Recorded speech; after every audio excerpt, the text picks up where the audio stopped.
Janine est une conseillère en ressources humaines agréée, une jeune conseillère qui découvre après 3 ans que son entreprise ne s'intéresse pas beaucoup à la prévention des accidents du travail.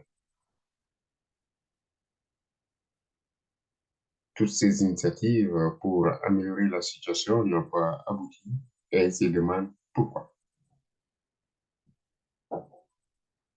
Dans cette vidéo, donc, vous allez découvrir les raisons qui font que l'entreprise de Janine ne s'intéresse pas, on peut dire pour le moment, à la prévention des accidents du travail. Or, il faudrait comprendre tout simplement que la prévention est une réponse aux attentes des employés, d'accord, mais c'est également une réponse aux exigences légales. Et donc, l'entreprise se doit de mettre en place une démarche de prévention pour être cohérent avec toute sa politique ou toutes ses politiques, soit sur le plan juridique, sur le plan éthique, sur le plan environnemental. À la fin de cette vidéo, vous allez découvrir les trois raisons qui font que l'entreprise de Janine ne s'intéresse pas pour le moment à la prévention des accidents du travail. Je suis Fidèle Dulou, consultant et formateur agréé en gestion de la santé et sécurité au travail chez Fidelis Conseil. Fidelis Conseil est un cabinet spécialisé en prévention durable des accidents du travail.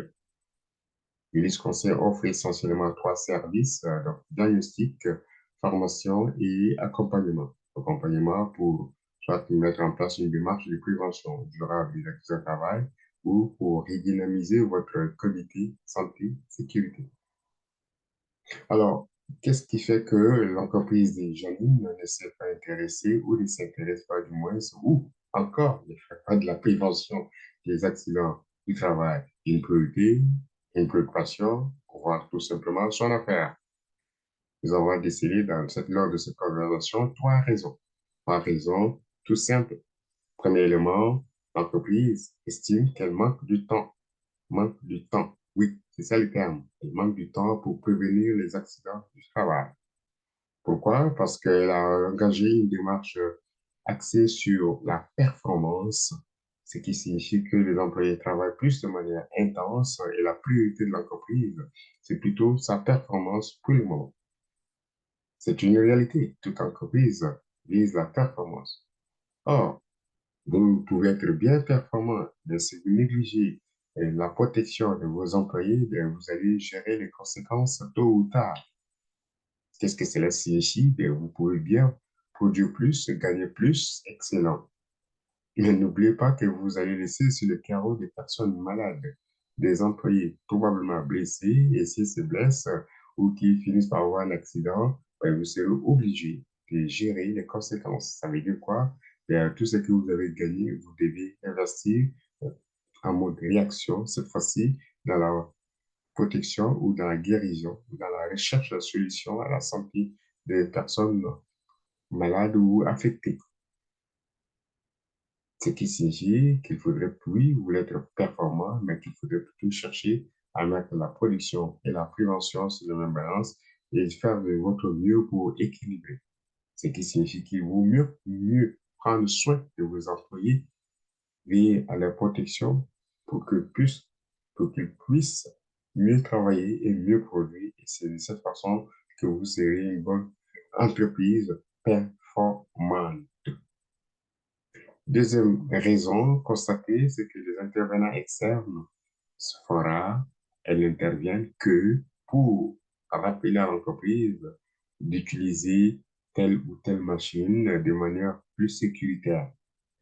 Qu'est-ce que cela signifie? Ben, les inspections ou les interventions se font rares. Elles ne visent que les aspects techniques, mécaniques, matériels. L'aspect humain devient secondaire. Alors, on veut intervenir sur les machines parce qu'elles peuvent être source de danger, mais l'autre façon de faire, c'est de mieux former la personne qui travaille avec cette machine pour qu'elle prenne ses dispositions, pour qu'elle prenne des précautions. Donc, privilégier aussi bien l'aspect technique, c'est beau, mais privilégier également l'aspect humain, c'est encore très beau. Troisième raison, non de moindre, c'est qu'il y a une primauté des enjeux curatifs. L'entreprise tend tout simplement à être en mode de réaction dans sa démarche de vouloir être performante. Il n'y a pas de priorité à la prévention, d'accord? Elle a la priorité plutôt en mode réaction. S'il arrive un accident, un événement, ben, elle s'arrête, elle corrige avant de continuer. Donc, les enjeux curatifs, c'est intéressant, mais ça devient primordial. Alors qu'il fallait plutôt le contraire, miser d'abord sur la prévention. Donc, baliser le terrain, inscrivez-vous dans une démarche d'amélioration continue pour mieux asseoir votre démarche de prévention, pour que vos employés puissent s'approprier la prévention des accidents de travail. Et plus un employé formé, ben, ça vaut 2 ou 3 fois plus que ce qu'il faut. Donc, si vous formez mieux vos employés ou vos opérateurs en matière de prévention des accidents sur les risques liés soit à leur tâche ou au niveau des postes de travail, ça serait très bénéfique et vous aurez des beaux résultats. En conclusion, vous avez donc pris connaissance des 3 raisons qui font que l'entreprise de Janine ne fait pas de la prévention pour le moment sa priorité. J'estime que cela va changer avec le temps. Il ne faudrait pas attendre les grandes conséquences avant de se mettre à l'action. Première raison, manque de temps. Deuxième raison, les interventions externes sont plus techniques. Troisième raison, la primauté des enjeux curatifs.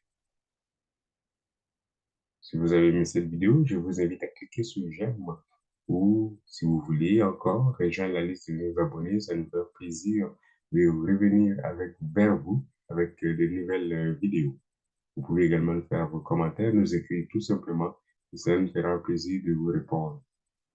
Merci beaucoup et pour aller plus loin, vous pouvez télécharger votre guide dans les liens qui se trouvent dans les descriptifs. Merci de votre attention.